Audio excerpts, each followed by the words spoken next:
اگر میں تم سے کہوں کہ دنیا میں ایک ایسی جگہ ہے جہاں انٹر کرنے کے بعد کچھ پلینز اور شپس کبھی واپس ہی نہیں آئے تو شاید تم اسے صرف ایک افواہ سمجھو، لیکن جب میں نے اس مسٹری کی انویسٹیگیشن شروع کی تو مجھے کچھ ایسی رپورٹس ملیں جنہوں نے مجھے بھی حیران کر دیا۔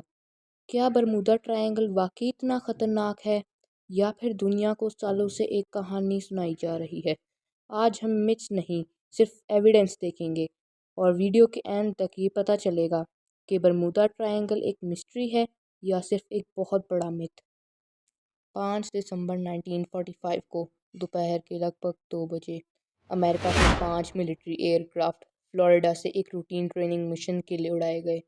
مشن اتنا عام تھا کہ کسی کو اندازہ بھی نہیں تھا کہ اگلے کچھ گھنٹوں میں یہ دنیا کی سب سے بڑی مسٹریز میں سے ایک بن جائے گا، لیکن اصلی شوق ابھی شروع بھی نہیں ہوا تھا۔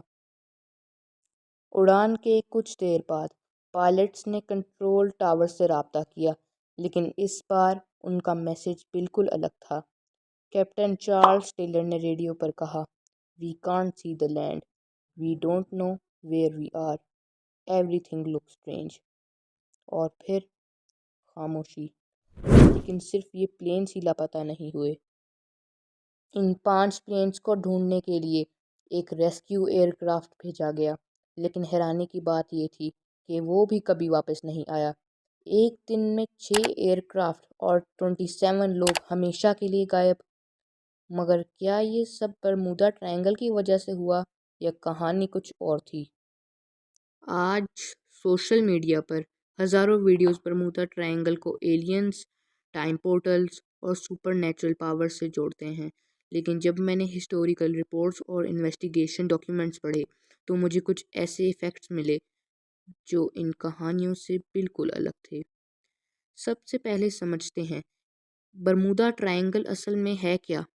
سب سے پہلی بات، برمودا ٹرائنگل کوئی آفیشلی ڈکلیئرڈ ایریا نہیں ہے۔ کسی بھی انٹرنیشنل میپ پر آپ کو اس کی آفیشیل باؤنڈری نہیں ملے گی۔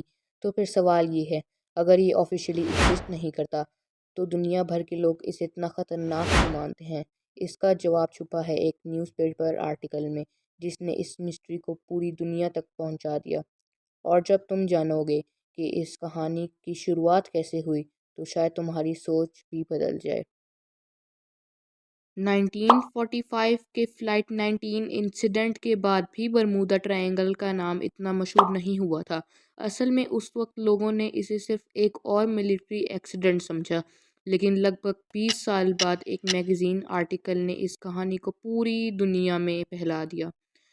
لیکن اس آرٹیکل میں ایسی کیا بات تھی جس نے ایک عام انسیڈنٹ کو دنیا کی سب سے بڑی مسٹری بنا دیا؟ 1964 میں ایک جرنلسٹ نے پہلی بار برمودا ٹرائنگل کا نام یوز کیا۔ آرٹیکل میں کئی ڈس اپیئرنس کو ایک ہی جگہ جوڑ دیا گیا۔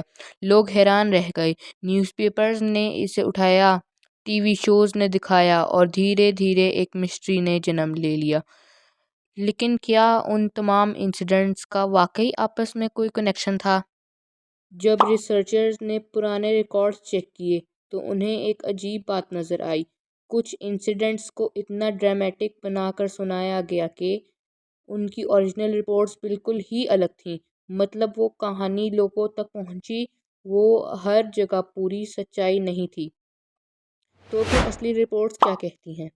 فلائٹ 19 کے پائلٹس کے بارے میں کہا جاتا ہے کہ ان کے کمپاسز فیل ہو گئے تھے، لیکن آفیشیل انویسٹیگیشن میں ویدر کنڈیشنز اور نیویگیشن کنفیوژن کا بھی ذکر ملتا ہے۔ یعنی پکچر اتنی سمپل بھی نہیں تھی اور اتنی مسٹیریس بھی نہیں تھی جتنی انٹرنیٹ پر دکھائی گئی۔ لیکن اگر یہ صرف ہیومن ایرر تھی تو ریسکیو پلین بھی کیوں غائب ہوا؟ اسی دوران دوسری تھیوریز بھی سامنے آئیں۔ کسی نے کہا یہاں میگنیٹک فیلڈ الگ ہے، کسی نے کہا میتھین گیس سمندر سے نکلتی ہے، اور کچھ لوگوں نے تو ایلینز اور ٹائم پورٹلز تک کی بات کر دی۔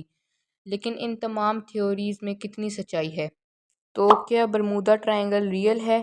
اگر ریئل سے مطلب اٹلانٹک اوشن کا وہ ایریا ہے تو جواب ہے ہاں، لیکن اگر مطلب یہ ہے کہ وہاں کوئی سپر نیچرل طاقت یا مسٹیریس پورٹل موجود ہے تو اب تک اس کا کوئی مضبوط سائنٹیفک ثبوت نہیں ملا۔ شاید اسی لیے برمودا ٹرائنگل آج بھی دنیا کی سب سے مشہور مسٹریز میں سے ایک ہے۔ کچھ لوگ اسے صرف ایک متھ مانتے ہیں اور کچھ کہتے ہیں کہ کہانی ابھی پوری نہیں ہوئی۔ آپ ایویڈنس دیکھنے کے بعد کیا سوچتے ہیں؟ کمنٹس میں اپنی رائے ضرور بتائیے۔ اللہ حافظ۔